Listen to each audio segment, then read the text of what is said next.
আমরা এখন যেটিকে বেশি গুরুত্ব দেওয়ার চেষ্টা করছি সেটি হচ্ছে ঢাকাবাসীর ভেতরে আহ, সামগ্রিকভাবে সকলের ভেতরেই ট্রাফিক সচেতনতা তৈরি করা, রোড সেফটির ব্যাপারে এবং রোড ইউজের ব্যাপারে এবং ট্রাফিক আইনের ব্যাপারে সর্বস্তরে সচেতনতা তৈরি করা সেটি কিন্তু বিভিন্ন জায়গায় মডেল হিসেবে করে যাচ্ছে। আমরা ইতিমধ্যে দেখেছি যে জাপান সরকার সেই 1960-এর দশক থেকে এই কাজগুলি শুরু করেছিল এবং আমাদের যে সকল ট্রাফিক বিভাগের যে সকল সদস্য ইতিমধ্যে বিভিন্ন জায়গায় প্রশিক্ষণ গ্রহণ করেছেন, তাদের মতামত অনুযায়ী আমাদের কাছে মনে হচ্ছে যে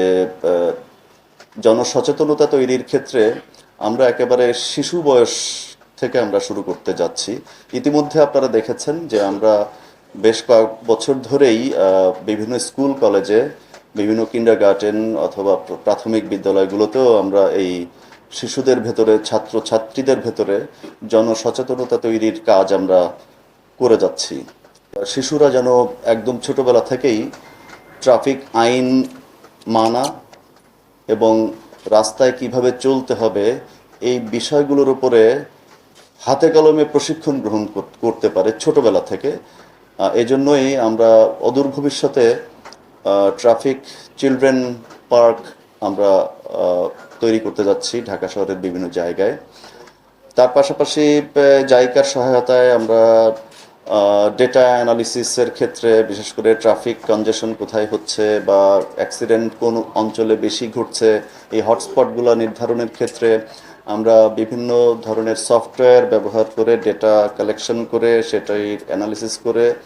পরবর্তীতে এটির সমাধান কোথায় সে বিষয়ে আমরা গুরুত্ব আরোপ করছি। তো কিছুদিন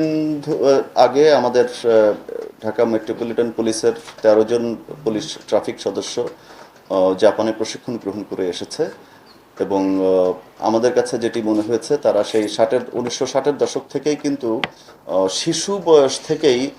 সুনাগরিক হিসেবে গড়ে তোলার জন্য যে সকল জিনিসপত্র প্রয়োজন সেগুলি তারা ওই সময় শুরু করেছে। তো আমরা দেরি হলেও